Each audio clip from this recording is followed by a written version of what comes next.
कहते हैं ना कि अब पछताए होत का जब चिड़िया चुग गई खेत। किसी घटना के हो जाने के बाद अगर उस चीज़ का संज्ञान लिया जाता है तो फिर समझ लीजिए हम तरक्की तो कतई नहीं कर रहे हैं। ये बात सत्य है। अभी कुछ दिनों पहले कानपुर की बर्रा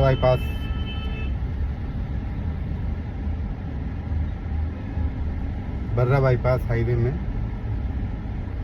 सुबह के समय ब्रेकर का जो भी मानक हो, जिस हिसाब से बनते हो, मैं उस पर तो नहीं जाऊंगा, पर जो रेडियम पेंट होता है, जेब्रा लाइनिंग वगैरह जो बनती है, उसका कतई ध्यान नहीं दिया जाता है। सालों से ऐसे ही था, पूर्ण रूप से ब्लैक हो चुका था।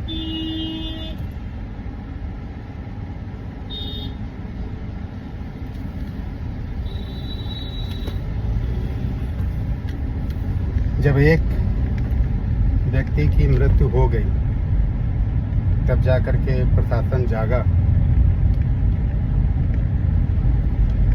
और अब हर कट के पास जहां पर ऊंचे ब्रेकर बने थे उनको जितना संभव हो सका उनको थोड़ा नीचा किया गया है और साथ में पेंटिंग भी हुई है, वाइट लाइन जो होती है। यही चीज अगर पहले हो जाती,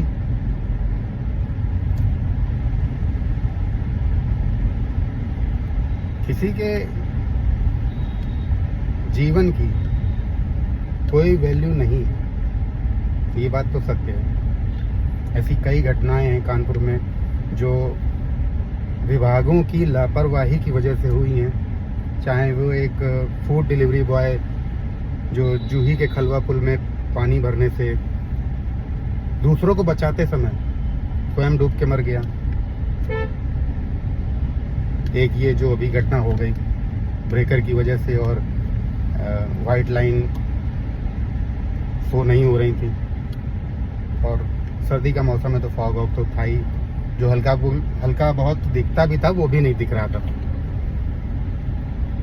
और भी ऐसी कई घटनाएं हैं। अभी 2-3 महीने पहले दादा नगर में एक बाइक सवार गड्ढे में उसकी बाइक आ गई, और हेलमेट लगाया था नहीं लगाया था, वो जो भी कारण हो, या हेलमेट लगाए हो, हेलमेट गिरते समय सर से हट गया हो, कारण कोई भी हो,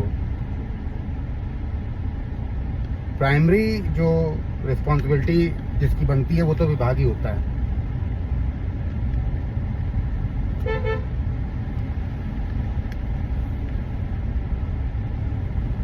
तो विभागों को अपनी गलती माननी चाहिए और समय रहते अपने कार्यों की जिम्मेदारी देखनी चाहिए,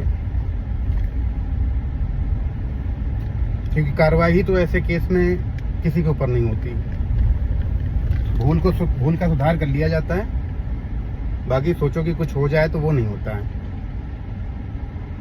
चलिए, इतना ही कहना था।